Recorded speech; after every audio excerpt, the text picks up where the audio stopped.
Hey, this is Ask Diz. I'm Diz, and this is the show where I try to answer your most pressing running questions.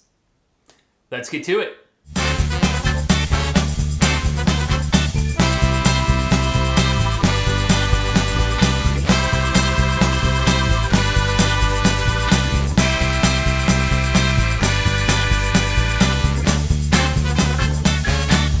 All right, so today's question comes from Michaela, and Michaela asks, is it okay to never have an off season, like doing a race every month for pretty much the whole year? All right, Michaela, so this is one of those questions that is layered, to say the least. There is a lot that goes into trying to give an answer to this question, so I'll try to give you a good one. I'll try to give you an answer that makes sense, but recognize that this is one of those kind of onion type of questions where it's just more and more layers, and it's really hard to really boil down and say, yes, it's okay to never have an off season, or no, it's not a good idea. There's plenty of people on both sides of that argument, and I think both sides of the argument make some very valid points, and there's lots of things that we probably all should consider when it comes to that, navigating that whole question or that whole minefield of off-season races, how to balance, etc. So I guess then the first place to answer your question, the first place to start trying to answer your question is, yeah, it's okay to avoid an off-season. It's okay to have races spread out across the calendar every month.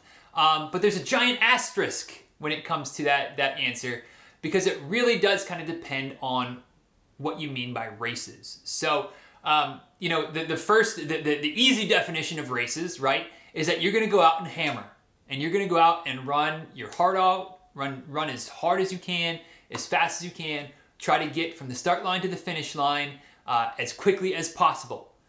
Can you do that every month? Probably. Another asterisk.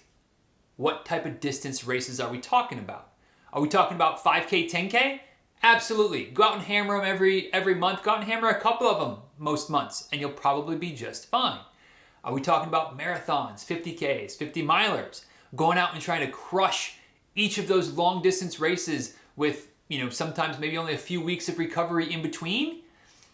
Maybe not the best idea, because are you really giving your body enough time to recover if you're going out and hammering every race? Now, going back up a couple layers, what if you're going to have races on your calendar every month, but you're really not racing each of them hard? What if you're treating some of those races as glorified training runs that are supported training runs? So you don't have to worry about carrying all your fuel for a 20 plus miler. Maybe you're in ultra marathon training mode, and you're like, gosh, I could, I'm supposed to do 22 miles, but I really don't feel like doing it. But if I sign up for a marathon, I would go out and do it and enjoy it, because there'd be other people and there'd be company, and I can run it. I'm disciplined enough to not go out and race it, but to just go out and run it at a comfortable level. Then yeah, you can probably have races every month and no real off season, but you're also not really racing every race. So there's a balance here. There's a big time balance as far as effort and intensity. A lot of people, this guy included, have really kind of gotten away with not really having any substantial time off for the last couple of years. But a big part of my success, I believe this 100%, is that I've really adopted the Maffetone method of training, the heart rate style training, where 99% of my runs, not that I'm keeping math track, but I mean, like, I do one hard workout or one hard run, like maybe every 4 to 6 weeks. So, something like that, 98%, 99% of my runs are all at a really easy level.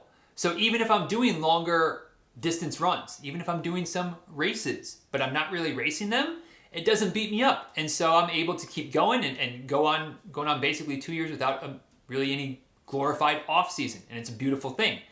But again, that doesn't work for everybody, and it certainly doesn't work for everybody when races are involved. So, when it comes to your question from the physical side of things, because there's more sides to it than that as well, from the physical side of things, it's a great big, it depends. It depends if you can get away with not having an off season. Some people, yes. Some people, not so much, because if you're just trying to hammer all the time, I hate to be the bearer of bad news, but odds are you're going to end up with an injury at some point along the way. Now, physical side of things, it depends. What other factors, what other components need to be considered when it comes to thinking about potentially having races every month for an entire year or even longer than that? Well, a big part of fatigue, a big part of burnout is mental. So I know for some folks, having too many races in too short of an order can really be a mental drain. And that's especially true if you're trying to race them hard, and especially the longer the distances. The longer distances required, the more kind of mental energy, mental focus that you have to put into running the race, right? So if you've got too many big, long races, especially if you kind of clump them together, if you go 3 or 4 months in a row of doing marathons and 50Ks and things like that, it can really get to you mentally. Not guaranteed to, but it definitely, I feel like, has as much, if not more, mental fatigue factor as it does physical fatigue, even if you're running them easy. So, you need to weigh not only the physical, risks, the physical toll that running without an off season, without a break from races, month after month after month can have on you physically, but also mentally. Your mental focus, your mindset can really suffer. You can really get run down mentally, be fatigued mentally, lead to burnout, lead to problems. So you need to compare that part of the puzzle. Also, just your regular life. What's your family situation, work situation, things like that. Can you dedicate the necessary time to train for all of your races? Now, depending on what races you're running, maybe your biggest long runs each month are your races, and so you're kind of using your races as training runs. But then that goes back to the physical side of things. If you're not really racing them all, you might pick 1 or 2 or 3 of them to really run hard, but the rest of them you're using them as training runs. And that's where this whole answer and trying to give you an answer gets very convoluted, and it gets very layered, like I already said, because there's so many if then that's. And if you're doing this, then that needs to probably happen. And if you're not doing that, then you can probably get away with something differently. And there's a lot of layers to it. So lots of things to consider for you, Michaela. And I'm sorry that I can't really give you a good, solid answer, because there's just too many variables for me to even attempt to give you a solid yes or no.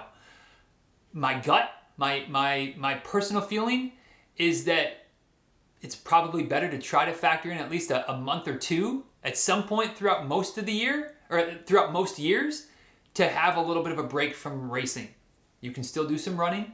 You can still maybe go to a race if you really like the race environment. Go to a race and volunteer, help out, spectate, something like that to kind of scratch that itch.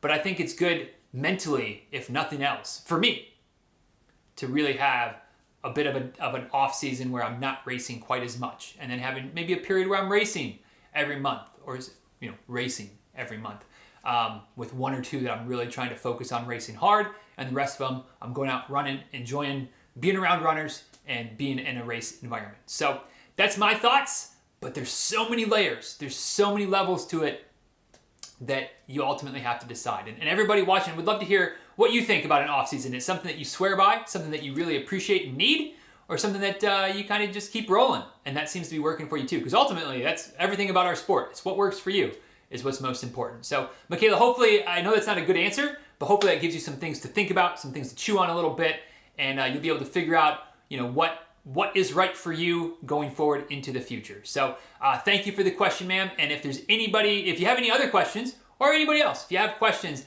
the best way to get them answered on the program is to shoot me an email with your question right there in it. Send it to askdiz@dizruns.com. You can also, and maybe even better, send a voicemail question. Just record a voice memo on your phone and send that attachment to me. Same email address, askdiz, get it right, askdiz@dizruns.com.